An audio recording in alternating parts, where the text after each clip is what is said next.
सेवा ही मेरी पहचान, Shankar Soneja.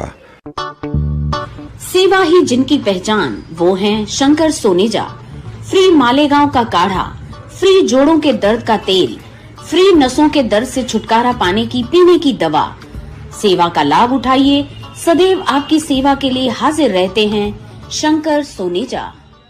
Online matrimonial sites त घणियूं आहिनि, पर सिंधियुनि जी सिंधियुनि लाइ हिकड़ी बेस्ट साइट आहे रिश्तो.com, जेका रिश्तो मीट नाले फ्री मीटिंग रूम जी सहूलियत पिण प्रोवाइड कंदी आहे, उहो भी रिफ्रेशमेंट सां गॾु, जेको तव्हां जे होटलनि जा वॾा बिल भरण खां बचाईंदी आहे। रिश्तो.com वर्ल्ड जी हिकड़ी इहा साइट आहे जेका इहा फैसिलिटी प्रोवाइड कंदी आहे। किन सिंधी परिवारनि जो त इहो चवणु आहे त रिश्तो मीट हुननि जे लाइ हिकु लकी चाम आहे, त पोइ देर छा जी, अॼु ई कांटेक्ट कयो रिश्तो.com, सिंधियुनि जो सिंधियुनि सां ऑनलाइन सिंधी मैट्रिमोनी। नमस्कार, मैं राजेश दलवानी, आप देख रहे हैं उल्लास लाइन बुलेटिन।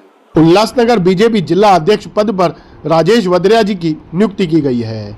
इससे पहले प्रदीप रामचंदानी जी बीजेपी के शहर अध्यक्ष थे।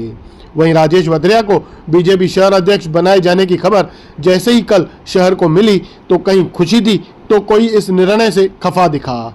जहां सूत्रों द्वारा बताया गया कि वद्रिया को अध्यक्ष बनाए जाने का विरोध करने के लिए कल शाम पार्टी कार्यालय में कई पार्टी के कार्यकर्ता जमा हुए थे, जो आपस में बातें कर विरोध तो दिखा रहे थे पर खुलकर सामने कोई नहीं आया। वहीं उल्लासनगर बीजेपी एक वरिष्ठ नेता ने कैमरा पर तो कुछ नहीं बोला, पर उनका कहना था कि यह निर्णय वरिष्ठों ने लिया है और पार्टी के सभी कार्यकर्ताओं को यह स्वीकार करना पड़ेगा। अब आपको यह भी बता दें कि राजेश वद्रिया के राजनीतिक सफर में भी कट्टर कालानी समर्थक, राष्ट्रवादी कांग्रेस, टीम ओमी कालानी टीओके और अब बीजेपी, ऐसा उनका राजनीतिक सफर रहा है।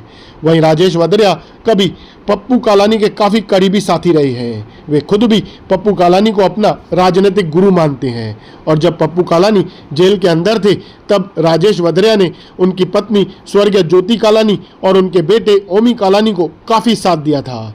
2017 के उल्लासनगर महापालिका चुनाव में जब बीजेपी ने शिवसेना का साथ छोड़ा और अपने बलबूते पर चुनाव लड़े थे, तब टीम ओमी कालानी के समर्थकों ने बीजेपी का साथ दिया, जिसमें राजेश वद्रिया ने अहम भूमिका निभाई थी और चुनाव के बाद राजेश वद्रिया को स्थायी समिति का सभापति भी बनाया गया। साथ ही 2.5 वर्ष के लिए महापौर पंचम ओमी कालानी को बनाया गया था।